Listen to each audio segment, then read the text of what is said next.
Bonjour, bienvenue à Pas sorti du bois et voici la 8e et dernière partie de la série sur les sentiers de la hard rock.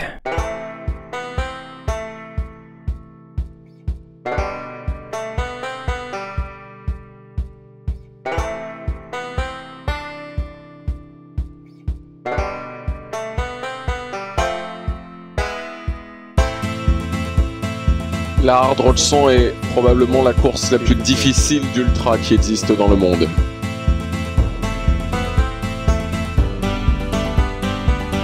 À la hard rock, tu fais partie de la chaîne alimentaire.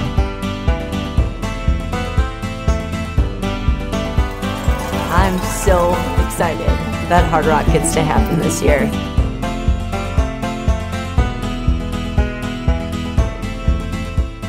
La série sur les sentiers de la hard rock est présentée par NAC, la référence en nutrition pour sport d'endurance. Pour clore la série, je te parle de la poudre protéinée Ultra Recovery, parce que c'est bien beau de soutenir avec les produits Ultra Énergie pendant l'effort, mais qu'en est-il d'après? Ta stratégie nutritionnelle ne devrait pas s'arrêter quand tu termines ton activité. La poudre Ultra Recovery est ton meilleur allié parce qu'elle t'aide à développer tes muscles, réduire les douleurs musculaires et faciliter la réhydratation. Avec 24 grammes de protéines complètes, 4 grammes d'acides aminés branchés, aussi appelés les BCAA, et 525 mg d'électrolytes par portion, la poudre Ultra Recovery est là pour t'aider à te reconstruire pour rebondir plus fort le lendemain. NAC te dit de mélanger une scoop dans 500 ml d'eau, mais moi je te recommande ma propre recette. 250 ml de lait végétal, une shot d'espresso, puis le reste en eau. Crois-moi, ta récupération n'aura jamais goûté aussi bon. La seule chose qui te reste à faire, c'est de décider si tu prends la saveur chocolat ou vanille, mais tant qu'à commander en ligne, essaye donc les deux. Va sur le nac.com et utilise le code promo Pas sorti du bois pour avoir 15% de rabais. PASSORTIDUBOIS. Bon épisode tout le monde!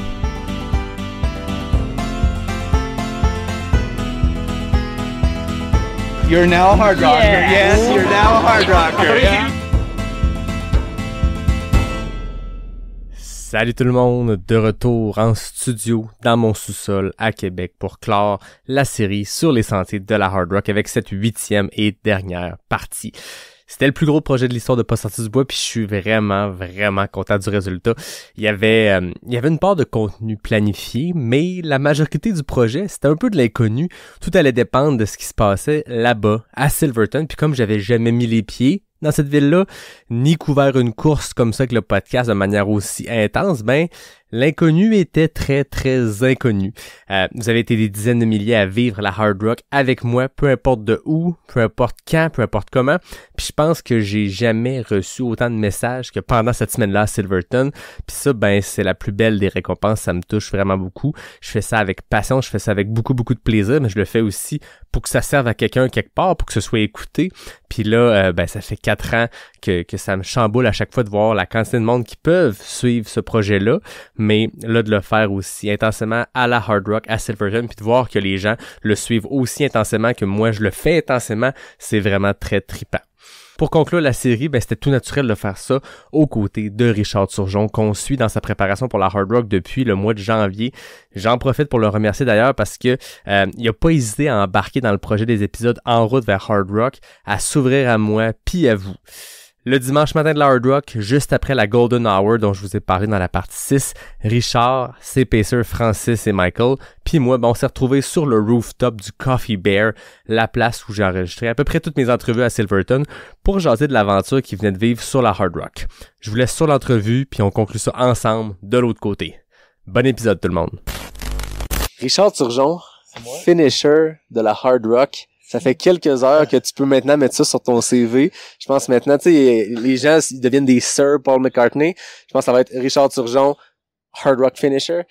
Blague à part, Richard, félicitations. Comment tu te sens? Merci. Ben là, je me sens mieux que hier quand tu me levais après la course où je manquais de sommeil puis j'étais un petit peu mélangé, mais...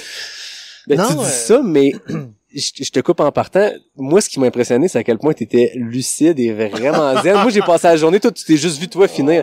Moi, j'en ai vu d'autres finir avant toi, après toi. Moi, ça m'a impressionné qu'il finit, il se lève, jase avec les bénévoles, prend des nouvelles, s'intéresse au monde. Tu sais, il vient de finir la Hard Rock, une des courses les plus dures au monde, puis il est là. Fait que non, t'étais pas si pire que ça. Ouais, ben je pense que j'ai eu une bonne journée, mais c'est ça, dans l'après-midi avec Michael, là, j'étais... Une chance qu'on a trouvé de la caféine sur le bord du parcours parce que j'étais mélangé. Là, je suis pas très bon à manquer de sommeil, là. Je suis pas très endurant à manquer de sommeil, puis là, ben, c'est 30 quelques heures, fait que... C'est quand même une balade de 37 heures. T'as fait des distances plus longues, mais dans la distance du 100 000, c'est ton plus long parce que c'est le plus difficile, je suppose.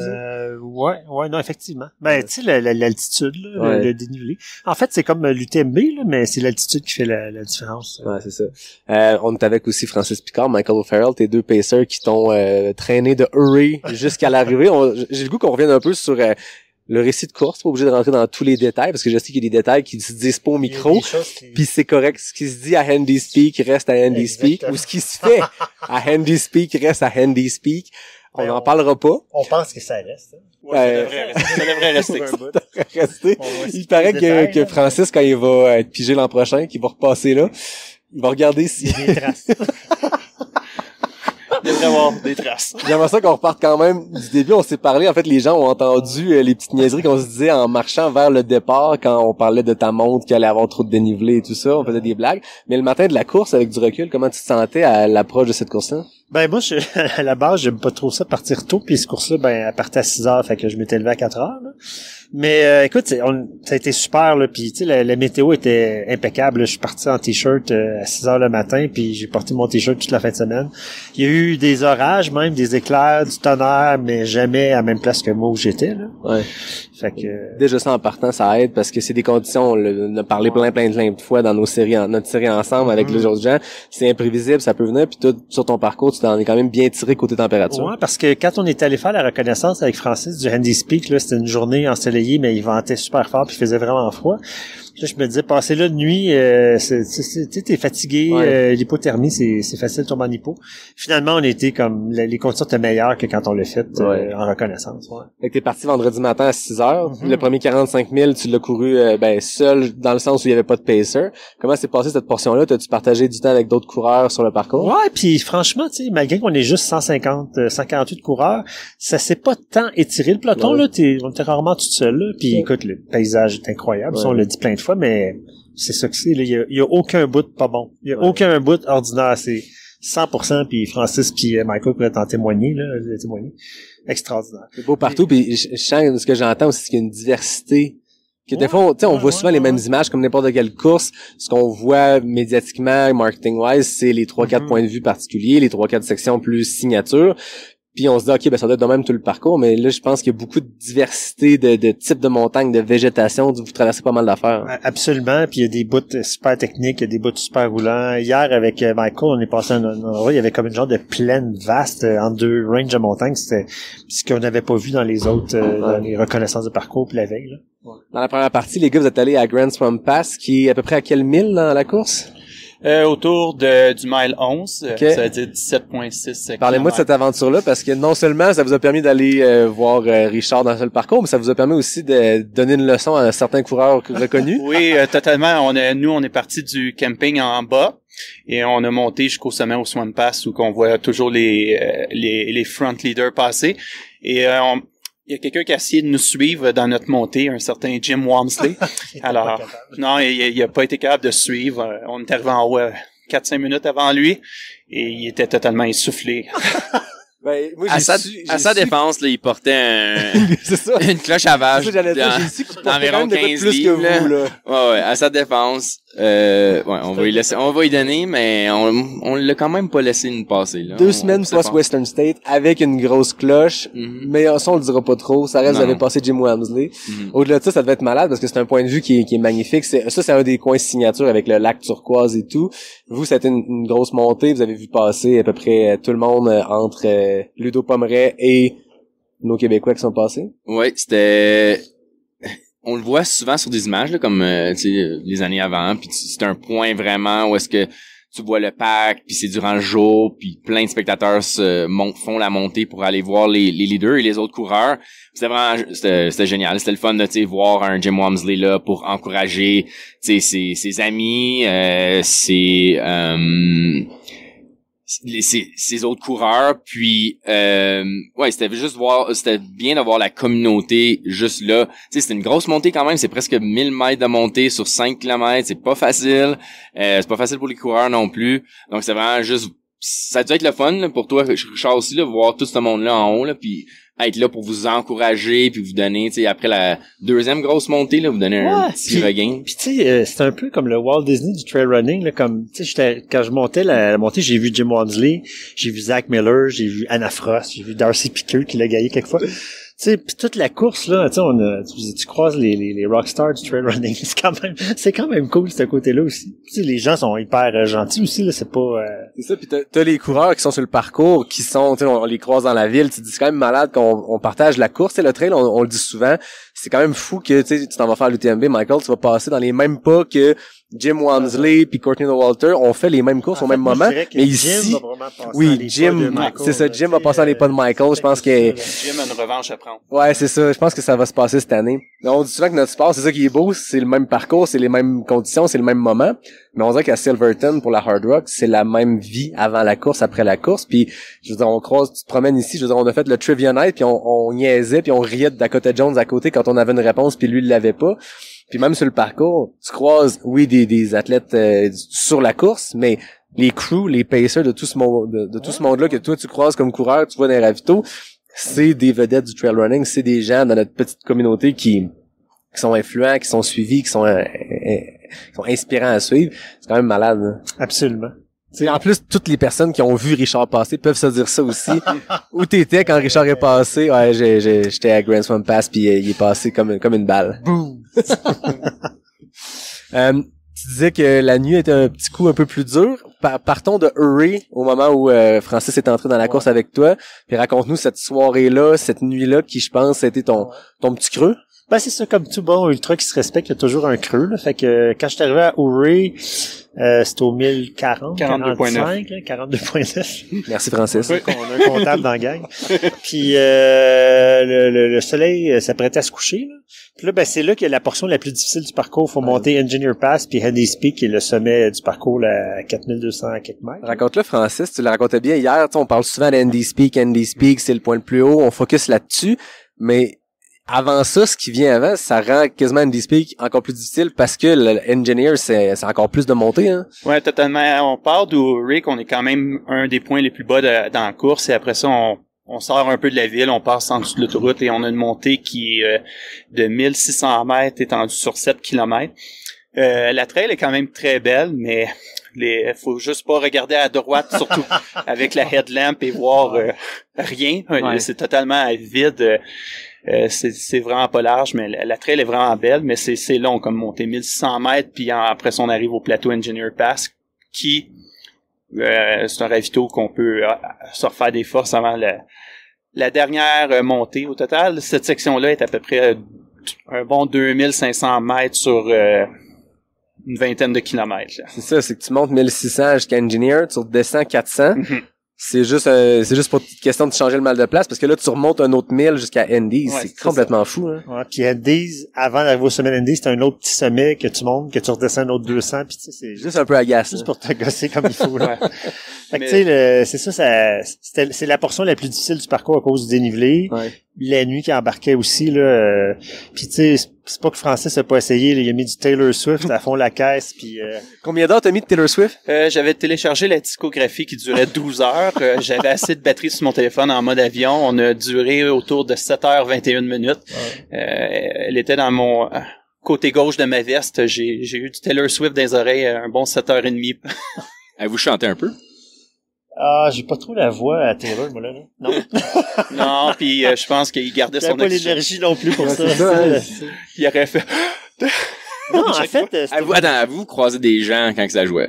Ben, tu l'éteignais, hein, quand on était je diminuais le son quelques fois, mais il y a deux, trois fois que j'ai oublié, puis les filles ont dit « Oh, Taylor Swift! » Je comprends qu'on l'assumait pas pleinement. Il y avait comme la conscience de dire « On passe ici, on peut pas être deux gars hard rockers qui pourchassent des boucles de ceinture dans des endroits les plus badass au monde, mais aussi Swifty, tu sais. Regardez un petit giant. C'est bon de s'assumer, quand même. Ben, c'est correct. En fait, il y a pas de jugement. C'est la plus grosse vedette internationale en ce moment. Il y a pas de gêne à ça. Mais c'est quand même très drôle que Taylor Swift a résonné dans les San Juan à 2, 3, 4 000 mètres d'altitude pendant 7 heures. Mais c'est ça, malgré Taylor, la bouffe rentrait pas, j'avais comme pas d'énergie à monter. Ouais. Là, je me disais, hey, je peux pas croire que ça va être ça toute la journée de demain, là, parce que j'étais quand même juste au milieu de la course, j'aurais pas de fun pantoute. Ouais. Mais ouais, ça a changé quand le soleil s'est levé, Ouais, c'est pour ça. toutes sortes de raisons qu'on nommera pas ici. Quand on a fait la transition avec Michael, on a couru nous autres jusqu'à 6-7 heures du matin. Ouais, On est environ. arrivé à À peu près ça. Sherman, là, où on faisait la transition de Pacer. Le soleil s'est levé, c'est une belle journée, puis Ouais. là, on avait une autre bonne Ça montée redonne à faire l'énergie, avec ouais. Michael, puis ouais, même qu'on montait quand même assez vite, puis à un moment donné, je disais à Michael, j'ai dit là, je vais arrêter de parler parce que c'est quand même, il y a de l'altitude. Ouais, c'est ça. Toi, Francis, cette portion-là de Pacer, tu me contais hier quand on s'est recroisés à Silverton, quand on attendait les gars, que tu roulais quand même ça pour que Richard perde pas trop de temps dans les ravitaux. Quand il disait qu'il fallait arrêter 10 minutes, tu partais ton chrono un petit peu moins que 10 minutes, c'est ça? Ouais. Ben, c'est ça. Moi, j'avais mis des alarmes sur mon téléphone. J'avais dit au début, c'est des 10 minutes que tu vas entendre sonner, mais dans les faits, c'était des 8 minutes que j'avais mis. Ouais. Fait que c'était une fausse. Ouais, ben, c'est ça. C'est, comme je disais, je me rappelle plus à Richard ou à Michael avant le départ. Il y a beaucoup de temps qu'on peut gagner ces ravitaux. On arrivait au ravito, puis il y a des gens qui étaient pris dans leur couverture. Nous, on rentrait, puis on repartait mais il était déjà assis là. Fait que, ça permettait de monter dans le classement puis d'améliorer le positionnement. Mais ouais, des trucs du genre pas qu'on. Parce que c'est facile d'être confortable dans les ravitaux quand il y a un feu puis une couverture. Ben oui, puis après ça, c'est de se relever après qui est encore plus tough, là. Totalement. Parlez-moi des Ghost Town. Il paraît que vous avez traversé, il paraît, comme si j'avais entendu ça. J'ai lu ça sur Twitter. Vous me l'avez dit il y a 8 minutes en prenant un café. Ouais, Francis, raconte-nous les Ghost Town, puis Richard, tu nous conteras ce que Francis faisait. En fait, un des ravitaux avait arrivé à un ravito Animus Fork qui est avant de monter Andy Peaks, il y a une vieille ville minière qui est rendue une ville fantôme. Les maisons sont super bien entretenues. On arrive à l'intersection, il y avait une maison avec la porte ouverte. On est de nuit, on était de nuit. Ouais. Et je vois une maison avec une porte ouverte, fait que moi je suis rentré dedans, je voulais voir qu'est-ce que ça avait de l'air. Et Richard commence à faire le bruit du fantôme dans la ville fantôme. Vraiment concept ici. Ouais. Mais tu sais, le pourquoi derrière cette course-là, c'est pour célébrer l'historique des miniers qui ont développé les trails ici, la fin des années 1800. Puis il y a, tu sais, Animus Fork, c'est vraiment un village fantôme. Mais un peu partout, il y a des résidus de vieux bâtiments miniers ou même des infrastructures, là, des fils de métal. Tu sais, hier, on a vu l'espèce de téléphérique, là.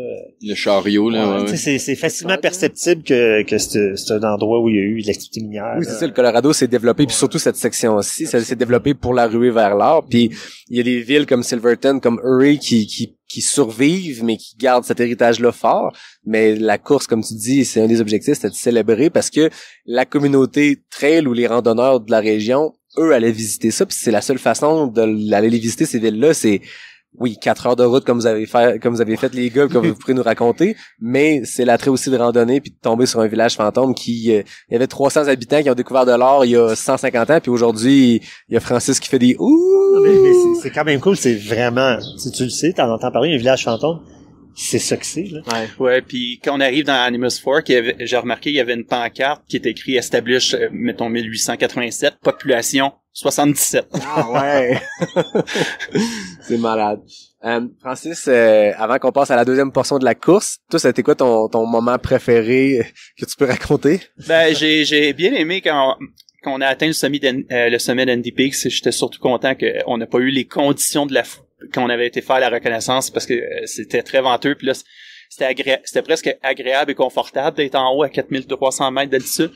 La descente, puis tout voir le soleil qui se lève dans la vallée parce qu'on descendait dans une vallée. Puis c'était vraiment... Puis le fait qu'il a été capable de suivre le beat là, jusqu'à la fin. Ça, toi, tu l'as vu, tu connais bien Richard, tu l'as vu dans sa période un petit peu plus difficile, mais tu sentais que que ça avançait quand même bien. Ouais, ben c'est ça, j'étais content quand il a été libéré. Fait qu'après ça, on a pu continuer et accélérer le pop. Parce que, Bon choix du mot. accélérer le pop, puis on savait que c'était descendant. Jusqu'à je l'amène à Michael, à Sherman. Donc la passation s'est faite à Sherman. Exactement. Avant qu'on parle de la portion course de Sherman, je pense que les gars, vous, c'était un des plus gros défis. C'était aussi la logistique de s'y rendre à Sherman parce que Michael, tu t'y rendais, puis Francis, tu t'y repartais. Puis il y a pas plus isolé. C'est plus proche à vol d'oiseau qu'à vol de char. Hein. Ouais, dans le fond, à vol d'oiseau, je pense que c'est un 40 miles, mais ça se fait, mais c'est vraiment des routes en haute montagne, sillonneuses, beaucoup de roches, des trous, donc ça se fait avec des véhicules tout-terrain. On n'avait pas ce véhicule-là, puis on n'avait pas l'expérience non plus. La nuit, en tout cas, ça ne me rendait pas très confortable, donc oui, on a fait le choix, fallait contourner dans le fond là, on a fait sud, est, nord, donc c'était un 5 heures de route là pour Ça prend quasiment Nouveau-Mexique. ouais, c'était fou là, c'était beaucoup de route, mais je pense que ça valait la peine, c'était vraiment ça découpait bien le parcours en 3 morceaux, mettons Richard la première portion seul, après ça 2 sections avec nous, donc non, c'était beaucoup de route, mais je pense que ça valait la peine là, puis on le faisait pour Richard là, donc ouais. Toi, le changement de pacer, comment ça s'est passé? Parce qu'on se rappelle que quand on s'était parlé, le dernier épisode en fait de la série qu'on a fait ensemble cet hiver, t'avais établi que t'allais avoir un pacer de nuit avec Francis qui allait être en mode divertissant puis de changer d'idée dans une nuit qui est toujours plus difficile dans un ultra. Puis Michael allait être ton métronome, ton joueur de Pac-Man. Ouais, Est-ce que c'est ça qui s'est passé comme stratégie de pacer? Vraiment. Puis tu sais, on se l'est dit hors micro, mais les gars, ils ont fait une super job. Tu sais, je suis pas habitué d'avoir des pacers. C'est la deuxième fois, mais c'était comme impeccable. Parce que un pacer, faut qu'ils mettent un peu de pression, mais pas trop non plus. Tu sais, des fois, t'as le goût d'être dans ta bulle, tu vas avoir du monde trop proche de toi. Puis les gars, ils étaient comme vraiment là, comme ça coche pour ça, là, on point. Ouais. Toi, Michael, quand t'es embarqué, les jambes te démangeaient-tu? Parce que ça reste que la course roulait depuis plus de 20 heures avant que toi t'embarques. Vous avez suivi Richard, on s'est vu, tu vois des coureurs partout. Moi, je vous confirme, j'avais de la job à faire, mais les jambes te démangent parce que t'es aux Jeux olympiques du trail. Toi, pendant 20 heures, 24 heures, t'attends d'embarquer. Quand il est venu le temps d'embarquer, comment tu te sentais? Mais je pense que la première chose que Richard me dit, il se dit wow, on va ralentir le pace un peu. Ouais, les deux, quand vous êtes embarqués, je suis calmez-vous les gars, là. J'ai pas des jambes fraîches, là, tu sais, ça fait déjà une couple d'heures que je cours. C'est ça. Donc, ok, j'ai tout de suite, on s'est ralenti, on a établi un pace qui était comme, pour Richard, là, quoi, t'étais rendu au 1040, non, t'es plus que ça, 72. Ouais. Donc, tu sais, il y en avait quand même beaucoup dans les jambes, puis on avait une grosse montée à faire, donc, oui, j'étais excité, mais j'étais là pour Richard, là, donc on a ralenti ça, puis on avait une grosse montée, puis c'était une super montée, là, c'était dans une vallée, on a longé un ruisseau, des chutes d'eau tout le long, là, puis ça, un troupeau de elfes, là. Ouais, c'était un peu plus loin, mais tu vois que je suis mêlé dans le temps un peu. j'ai le bon timeline. Ouais. Donc, ouais, on a monté cette super montée-là dans une vallée, puis non, ça allait bien. Richard avait des bonnes jambes pour monter, là. On a dépassé 2-3 coureurs dans cette montée-là, puis ça allait super bien. Non, vraiment, ça a été la stratégie du Pac-Man, puis Mike, il était comme juste que regarde Char en avant, là, il y a un gars avec un t-shirt bleu, là, on va le chercher, là. Ouais. OK. Ça prend des motivations rendues là dans la course aussi. Souvent, on parle de la stratégie du Pac-Man, puis c'est jamais vraiment pour réellement gagner des positions, mais ça te fait un lapin à suivre, puis ça te set un pace, puis dès que tu peux trouver quelqu'un devant toi qui a un bon rythme, c'est la meilleure affaire à faire de se dire OK, faut augmenter le pace, puis ça fait que tu progresses plus vite, puis ça fait que tu termines en 37 heures, ce qui est vraiment en avant du pack, là. Je veux dire, t'es dans les premiers 30 coureurs, là. 40? Chez les hommes, 26, puis 36e overall, 26 dans chez le les premier hommes. tiers de la course, c'est que ça s'est vraiment bien passé. Mais tu sais, je pense que ça va à peine de souligner. Il y a quand même, dans le top 40, il y a quoi, 11 femmes? 11 femmes dans le top 40. C'est incroyable. Même cette année, c'est souvent, en fait, depuis que Courtney fait le Hard Rock, il y a toujours une femme dans le top 3, 4, 5. Mais ça reste qu'on a 3 femmes dans le top 9, ce qui est immense. Puis, comme tu dis, 11 femmes dans le top 40. C'est très, très gros, là. Compte tenu que les femmes représentent, quoi, 25-30%? Oui, il y en avait 31. 31 sur 146. Ouais, c'est ça, tu sais, c'est beaucoup, là. Ah oui. Un tiers des femmes qui ont fini dans le top 40. Tu sais, on a même vu, on reviendra tantôt sur la Golden Hour qu'on a vécu ce matin, mais la dernière finisher féminine, l'avant-dernière, elle est arrivée en jambes, là. Je veux dire, elle était vraiment en shape, là. Je sais pas qu'est-ce qui s'est passé dans sa course, mais. Elle a vu la roche. Elle a vu la roche, puis elle a oublié sa douleur de jambe, mais c'était beau à voir, ça aussi, là. Mais ouais, effectivement, c'est impressionnant, 10 femmes, une dizaine de femmes dans le top 40. Tu vois que mais je pense que c'est un parcours. On voit souvent en ultra les courses qui sont plus longues, plus lentes, des courses qui sont de plus longue distance, on le dit toujours, le 100 000 c'est comme le point de bascule où là les capacités physiques qui font que dans du court distance aux Olympiques, tout ça, les hommes sont plus performants ou sont plus rapides ou sont plus forts. Et le switch se fait en endurance à partir du 100 000 et plus, puis dans le 200 000, tu vois vraiment que les femmes gèrent mieux ces courses-là, puis même sur des courses comme ici, qui sont 100 000 beaucoup plus lent que la moyenne, qui est une course extrêmement relevée, tu vois que les femmes ont des vraiment meilleurs pourcentages de finishers. L'endurance générale est différente ici. C'est une course où t'as un podium avec 44 ans de moyenne d'âge sur le podium. La plus jeune coureuse, la plus jeune personne qui a pris le départ avait 29 ans. C'est un post-graduate run. Fait que des coureurs d'expérience performent très bien ici. Puis les femmes, clairement, c'est très solide cette année, là. Oui, puis je regardais, je pense que c'était hier soir, là, donc c'est peut-être pas à jour, mais je pense sur les 20 qui avaient DNF, là, à ce moment-là, il y avait juste une femme. Ouais. C'était vraiment remarquable. Ils ont vraiment bien performé, c'était incroyable. Ouais, puis là, tu sais, quelques jours avant la course, on est allé participer à un atelier là sur la place des femmes dans la course, puis tu sais, il y avait la vaste majorité des femmes qui couraient étaient là sur le stage, présentaient un peu qui ils sont, d'où ils viennent, pourquoi ils font de la course à pied. C'était franchement très inspirant. Puis je pense que les gestionnaires de la course, le conseil d'administration est très ouvert à amener de la diversité. Puis ils ont modifié les règles aussi au fil des dernières années là pour justement favoriser, exemple avant ça, une femme qui était une année enceinte, ben elle perdait tout son paquet d'étiquettes là, c'est ça. Fait que tu sais, il y a vraiment une volonté. Ben, j'en ai parlé avec Chris Twiggs, l'épisode que j'ai fait avec lui, puis lui il est sur ce comité-là d'inclusivité, puis c'est à tous les niveaux, c'est plus encourager à ce qu'il y ait plus de femmes dans le sport, encourager à ce qu'il y ait un pourcentage de femmes représentatives dans la course. S'il y a 40% de femmes qui mettent leur nom dans la loterie, c'est 40% qui devraient être pigées. Tu sais, faut pas laisser les odds faire qu'il y ait plus d'hommes par rapport à ça. Puis aussi la diversité culturelle, ils veulent s'ouvrir. Ils ont tu sais, la Hard Rock a toujours été très strict sur pas à rajouter des nouvelles courses qualificatives. Puis là, ils en ont rajouté à l'international pour aller essayer de développer d'autres marchés, là. Mile 72, quand Michael est arrivé, ton corps était comment à ce moment-là? Parce qu'on a parlé que la nuit était plus difficile, mais quand le lever du jour est arrivé, mentalement, on a compris que ça allait mieux, mais physiquement, comment tu te sentais? Ben, effectivement, chaque fois que le soleil se lève, hein, ça rentre par les yeux, puis le cerveau, il dit, ouh, bon, tu sais, c'est une nouvelle journée qui commence. Fait que ça a vraiment été mieux à partir de là. Puis là, pendant la nuit, j'avais de la misère à manger, là. J'ai commencé à manger mieux, non, vraiment, parce que pendant la nuit, je me disais, tu sais, si je pogne la deuxième journée, puis je file un peu comme de la merde, comme pendant la nuit, j'aurais pas de fun. Puis je veux la finir à tout prix, cette course-là, mais je veux quand même avoir du plaisir, là, tu sais.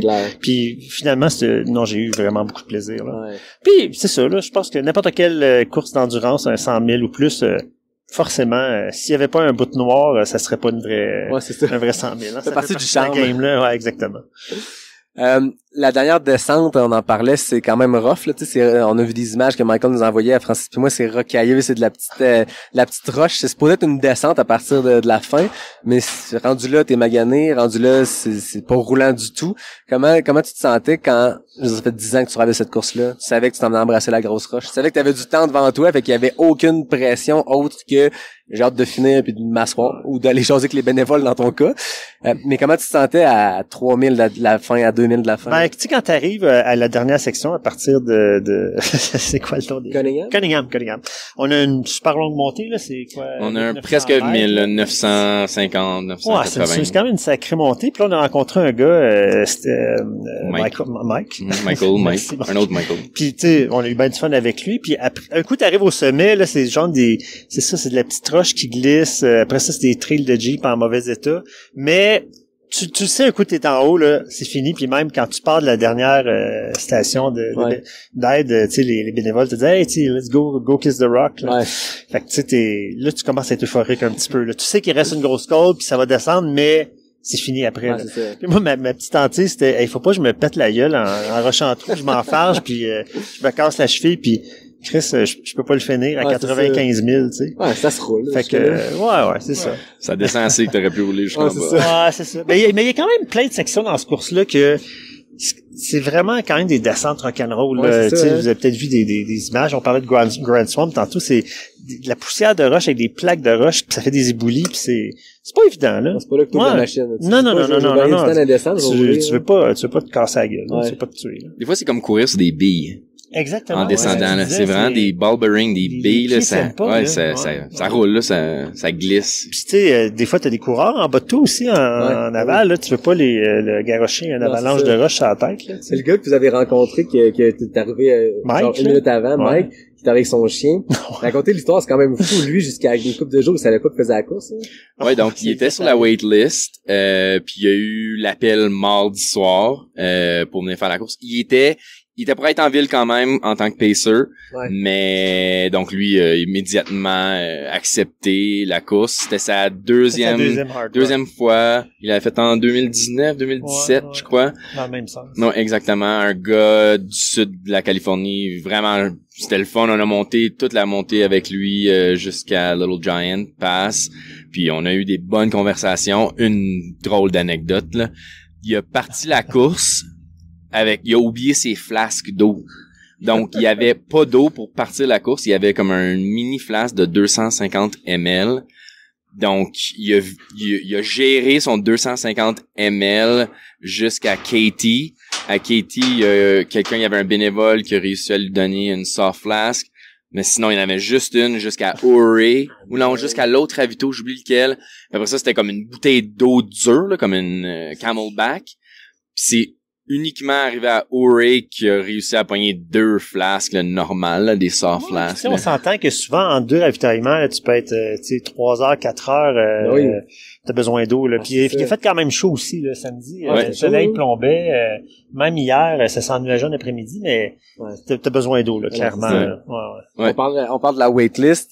On a beaucoup parlé de l'histoire de Zach Miller qui a eu une appendicite, qui s'est fait enlever l'appendice, qui a décidé probablement 12 heures avant la course, ou en tout cas selon le conseil de ses médecins, de se retirer de la course.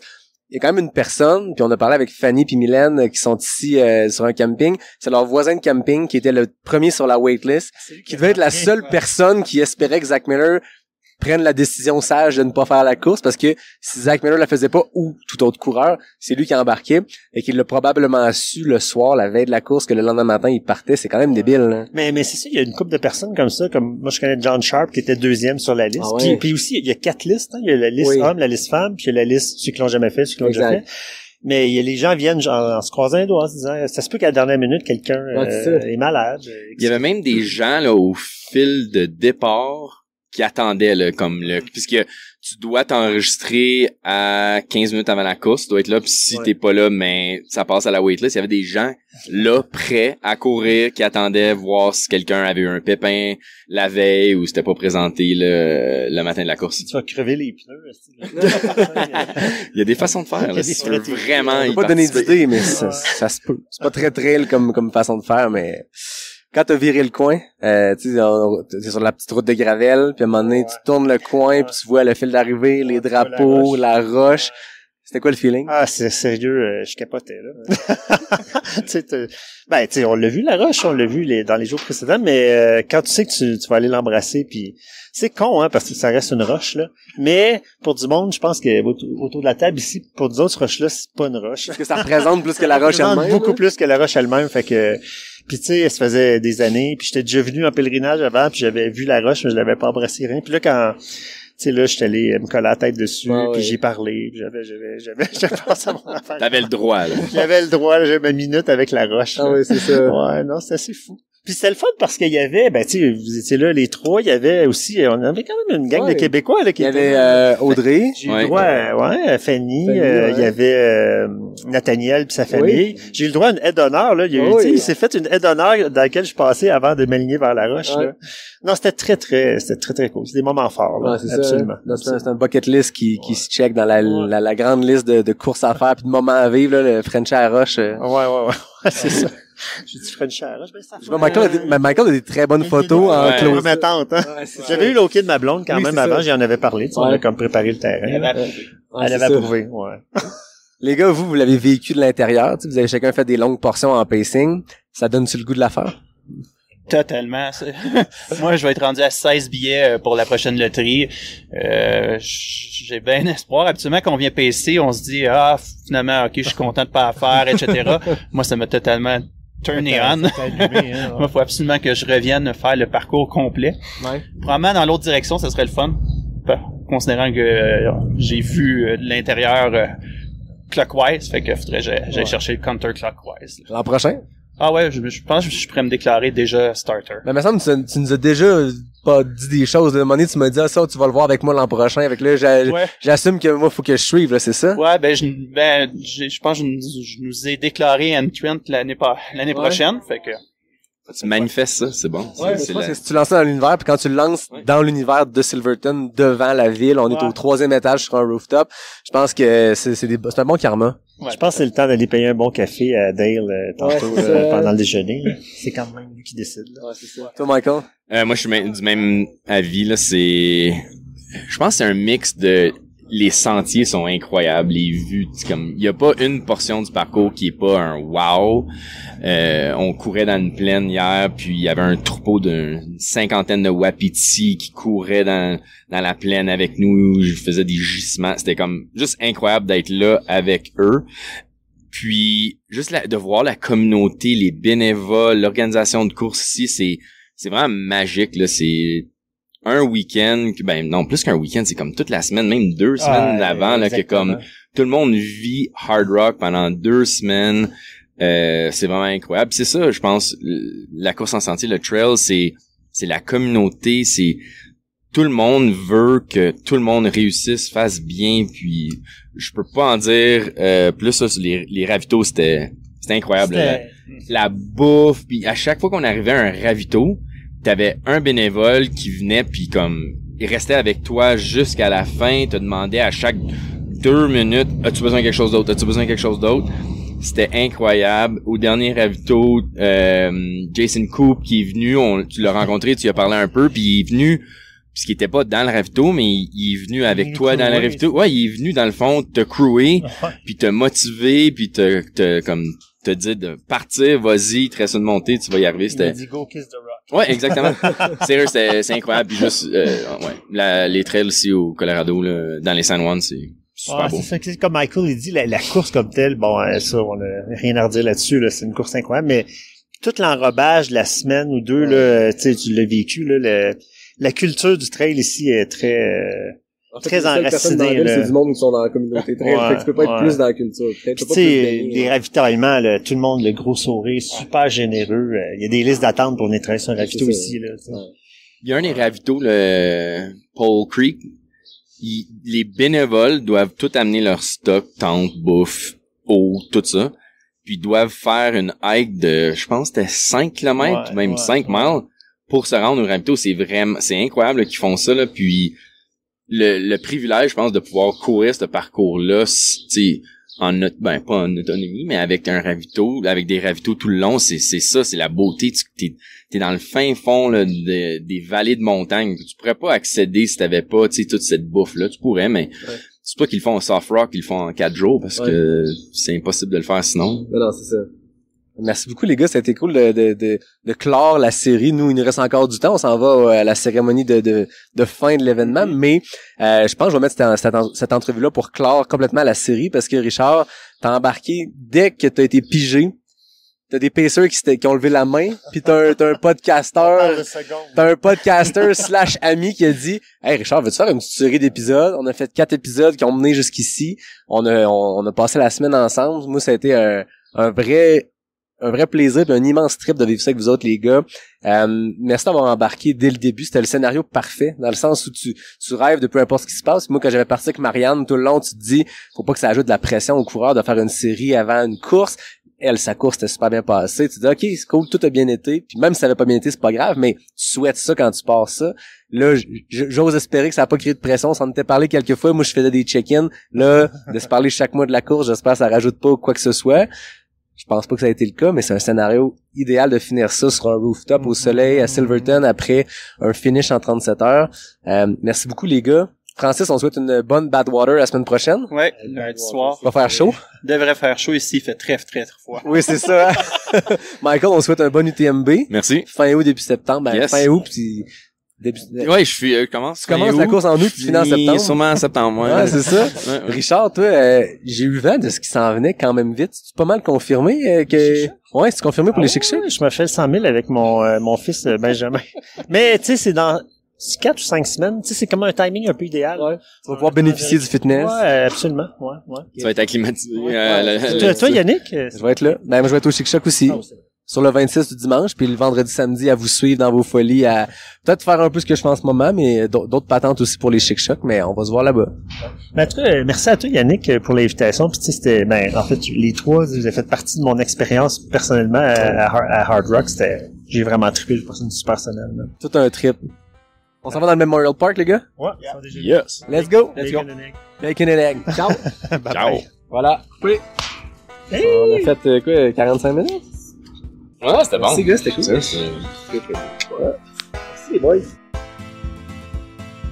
L'équipementier suisse On est partenaire de la série et s'assure qu'on soit bien habillé et bien chaussé pour profiter du Colorado. Le Cloud Ultra 2, c'est l'espadrille que j'ai au pied pour l'ensemble de la couverture de la Hard Rock à Silverton, un produit tout-terrain super polyvalent avec une grippe au sol qui est vraiment sensible au terrain, parfaite pour les sentiers techniques, tout en ayant un amorti généreux pour te supporter dans les ultra-distances. Vraiment, le Cloud Ultra 2 est ma découverte puis je vous empresse d'aller l'essayer. Pour trouver les produits On, ça se passe chez ta boutique de course préférée ou sur le on.com. Le partenaire voyage de la série est l'équipe Simpson, le regroupement de courtiers hypothécaires de l'ultramarathonienne Stephanie Simpson qui fait partie de la grande famille Multiprêt Hypothèque. En entraînement ou dans le choix de ton hypothèque, investir du temps de manière judicieuse mène toujours au succès. Collaborer avec l'équipe Simpson, c'est t'entourer d'une équipe d'experts qui connaît le domaine et qui sait comment te trouver le meilleur taux possible. C'est comme si pour ton prochain défi de course, tu t'entourais d'un coach, d'un physio, d'un nutritionniste, d'un crew, d'un pacer. Avec l'équipe Simpson, c'est tout ça au même endroit. Contacte Stéphanie et son équipe au équipesimpson.com. Comme vous l'avez entendu, on n'a pas eu de fun pantoute à Silverton.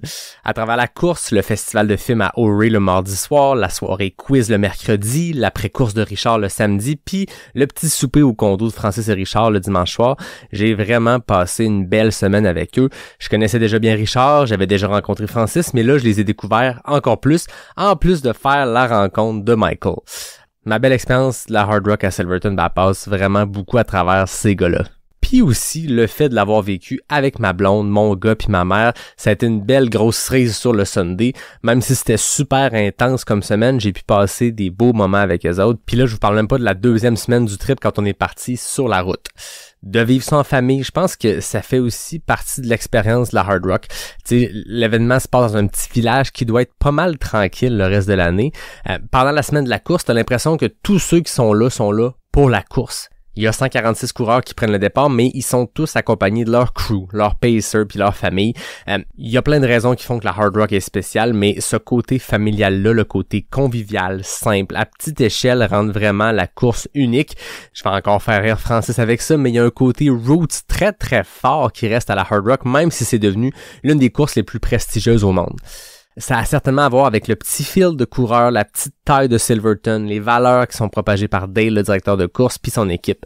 Le fait qu'on mette pas l'accent sur la compétition, le fait que Silverton vibre au complet au rythme de la course, le fait qu'il y a des listes d'attente immenses juste pour être bénévoles, puis que ceux qui sont là, ils se donnent à 100%. C'est clairement un événement de communauté. Tu te promènes sur la rue principale, il y a juste ça des coureurs, tu recroises continuellement le même monde, tout le monde se mélange, tout le monde est smart. Il n'y a aucune distinction entre les favoris qui se lancent à l'avant du peloton ou ceux qui prennent 48 heures pour finir la course, ceux qui sont là pour soutenir un participant ou ceux qui sont là pour faire des épisodes de podcast, mettons. Tu t'assois sur une terrasse, il y a un top 5 des meilleurs coureurs français d'ultra qui sont à table d'à côté parce qu'ils pèsent Ludo, Diego pis d'autres. Tu vas te chercher un café puis tu croises Marianne Hogan qui est brûlée raide de sa job de pacing dans la nuit. Tu vas aux toilettes après une nuit blanche à couvrir la course puis tu croises Jim Wamsley qui a l'air d'avoir autant besoin de caféine que toi. Tu vas à une soirée quiz puis tu fais des jokes avec Dakota Jones puis Martina Valmassois à la table d'à côté. Tu vas jouer au parc avec ton gars puis il y a Zach Miller qui est là à jouer à la tag avec ses neveux puis ses nièces. tout ça, c'est des faits vécus, puis pour un tripeux de trail comme moi, ben c'est vraiment, vraiment malade. C'est ça la Hard Rock, puis c'est tellement d'autres choses. C'est un parcours sauvage en plein milieu de gigantesques montagnes qui sont aussi hostiles que magnifiques. C'est une boucle exigeante qui croise des villages abandonnés qui datent de la ruée vers l'or avec des bâtiments abandonnés. C'est une ligne d'arrivée qui est en fait pas une ligne d'arrivée pantoute, mais c'est une grosse roche blanche qui est devenue un symbole hyper fort de notre sport, quelque chose de mythique que des milliers de coureurs rêvent. Ça a été une aventure exceptionnelle pour moi, pour ma famille, pour mon ami Richard, puis j'espère que vous avez ressenti tout ça à travers les 8 parties de la série. Bien sûr, avant de vous laisser, je peux pas ne pas remercier mes exceptionnels partenaires parce que un projet de cette ampleur-là, ben, ça serait complètement impossible sans eux. D'abord, NAC, le partenaire principal de la série. Will puis Min, les copropriétaires, ils supportent pas sortir du poids depuis les tout débuts puis ils embarquent dans chaque nouveau projet ou nouvelle idée que je leur lance. C'est une collaboration qui dure depuis bientôt 4 ans puis c'est une grande, grande fierté pour moi de travailler avec eux puis de vanter leurs produits parce que j'y crois, parce que je sais que c'est ce qui se fait de mieux sur le marché.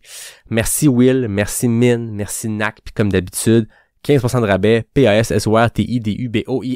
Cet enchaînement de lettres-là, on m'en parle vraiment souvent. Je faisais le QMT, j'étais dans Mistachibo, puis un gars qui me dépasse en me disant PASSORTIDUBOIS. J'adore ça. Le message suit son cours, mais c'est la façon d'avoir 15% de rabais, puis c'est la façon de supporter NAC.